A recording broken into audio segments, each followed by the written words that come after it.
Pero sa ngayon, sir, since ang advocacy natin ay yung sa ROTC natin, anong status na ho ng ROTC natin ngayon? Kasi parang ang bagal ho ng approval sa Kongreso. Mayroon tayong hinaharap na problema sa ngayon na anytime ay pwedeng pumutok, pero parang hindi ito nagbibigay ng alarma sa mga policy makers natin, mga legislators natin.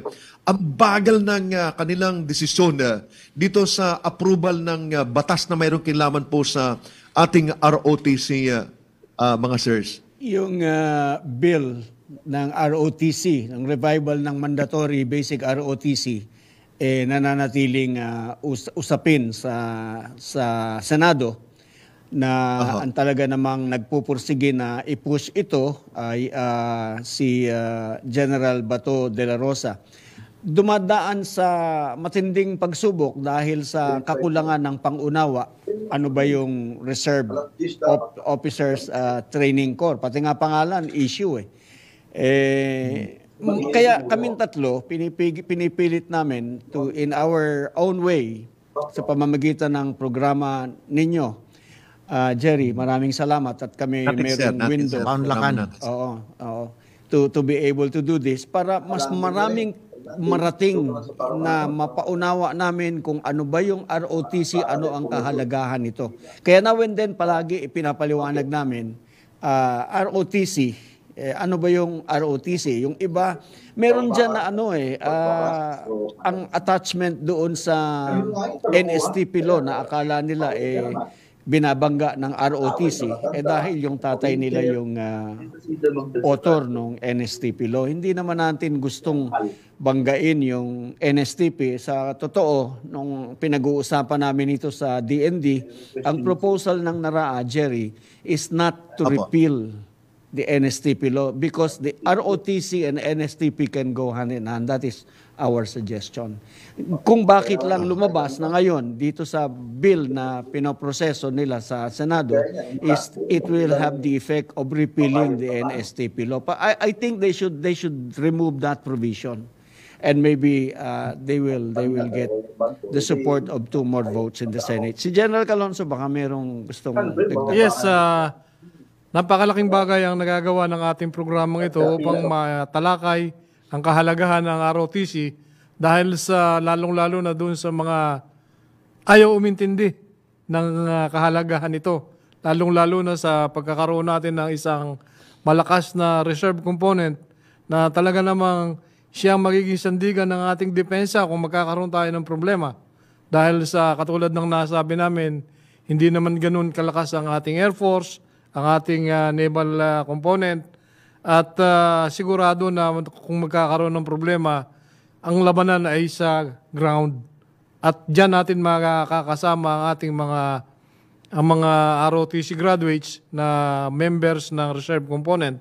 At iyan din ang gusto naming iparating sa ating mga mambabatas at sa ating mga ibang nanonood na kailangan bigyan ng konting pansin, dagdag na pansin ang Reserve Force Development dahil sa mayroong mga dapat gawin, dapat iayos, lalong-lalo na sa mga opisina na namamalakad dito. Kailangan itong bigyan ng konting pansin.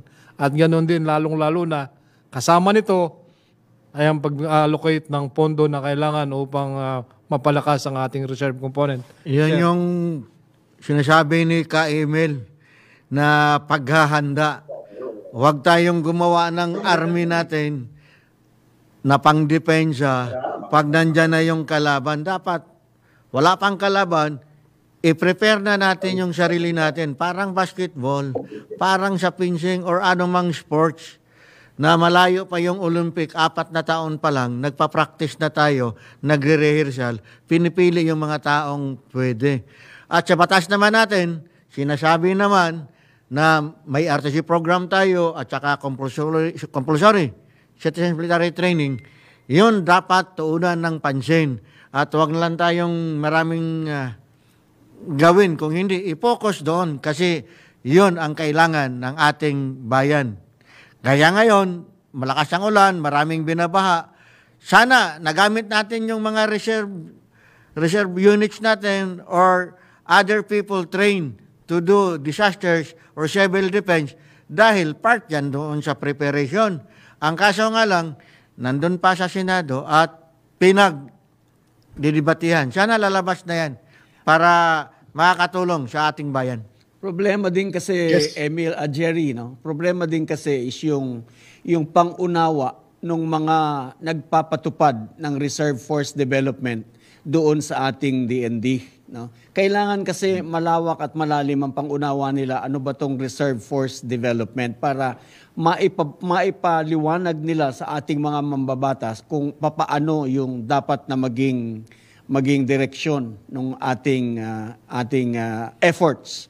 Meron akong, yung kanina na nabanggit is similar to yun sa sinabi ni Sancho. Sabi ni Sancho, rely not on the enemy not coming, but on the fact that you have made your position unassailable. Dalawa yung libro sinulat ko sa Reserve Force Development. Yung una is Explaining the Law.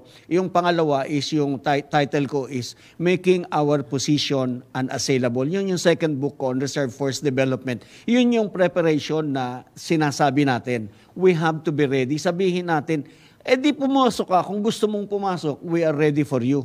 And that is a very strong deterrent. Kaya sinasabi natin, we have to be ready for war in order to maintain peace.